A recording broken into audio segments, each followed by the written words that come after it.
सीखें।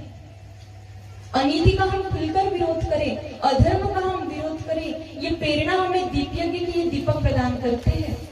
हम आवाज उठाना सीखें। यदि हमारे सामने कोई गलत कर्म हो रहा है तो हम उसका विरोध करें। भाई और बहनों, परम पूज्य गुरुदेव कहते हैं कि इस दुनिया में 4 प्रकार के मानव होते हैं। पहला मानव कौन होता है? श्रेणी है नर पशु की। जितना पशुओं का काम उतना मनुष्य का काम। पशु भोजन करता है, मनुष्य भी भोजन करता है। पशु को भय लगता है, मनुष्य को भी भय लगता है। पशुओं को नींद आती है, मनुष्य को भी नींद आती है।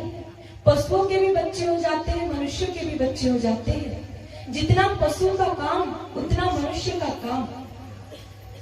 ये मनुष्य की पहली श्रेणी नर पशु की।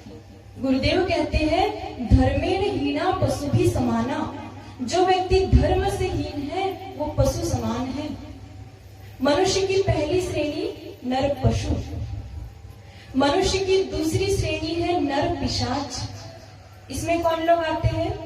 जिन्हें बहुत अधिक साधना करने पर कुछ उपलब्धियां हो जाती है, सिद्धियां हो जाती है, सिद्धियां प्राप्त हो जाती है, लेकिन वे उसका दुरुपयोग करते हैं। यदि इन्हें कोई अधिकार मिल जाता है तो अधिकारों का दुरुपयोग करते हैं। रावण कौन था? नर पिशाच। भस्मासुर कौन था?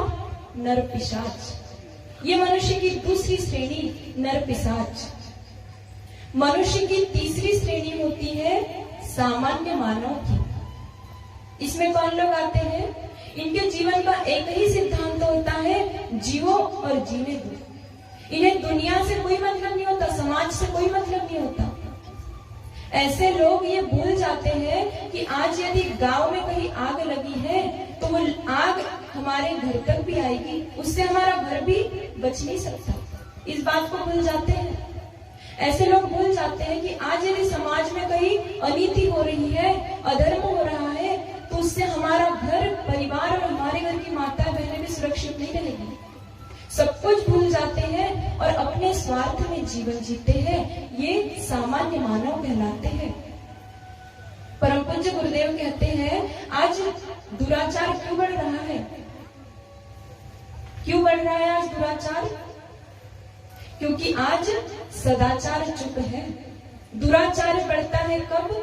सदाचार चुप रहता तब। लोग देख लेते हैं कि गलत हो रहा है, लेकिन फिर भी हाथ पर हाथ रखकर बैठे रहते हैं। हमें कोई मतलब नहीं है, दुनिया में हो रहा है गलत। तो ऐसी सोच वाले लोग सामान्य मानव की श्रेणी में आते हैं। लेकिन गुरुदेव कहते हैं मनुष्य की चौथी श्रेणी होती है। कौन आते हैं इसमें? महामानव।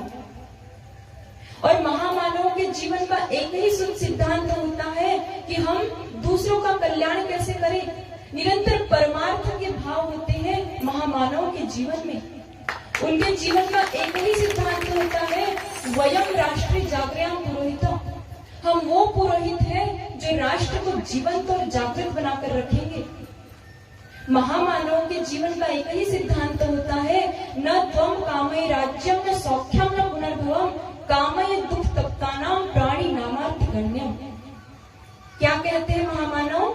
कि हमें किसी प्रकार की सुख सुविधाएं नहीं चाहिए, किसी प्रकार का वैभव नहीं चाहिए, बस हम दुखी मानवता की सेवा करें, भगवान हमें इतनी शक्ति दे। ऐसी सोच रखने वाले लोग महामानव की श्रेणी में आते हैं। सबसे उच्च श्रेणी मनुष्य की महामानव की। ये लोग जहां गलत होता दिखते हैं उसका विरोध करते हैं। आज आवश्यकता है हम इन गुणों को अपने जीवन में उतारें, हम सभी महामानव बनकर दिखाएं। हम गलत हो रहा है तो उसका विरोध करना सीखें। और यदि हमारी आंखों के सामने गलत हो रहा है और हम उसका विरोध नहीं कर पाए तो उसका जो कर्म उत्पन्न होगा उसमें हमारी भी जिम्मेदारी होती है, क्योंकि हमारी आंखों के सामने हुआ और हमने विरोध नहीं किया। हम जानते हैं ना, महाभारत के युद्ध में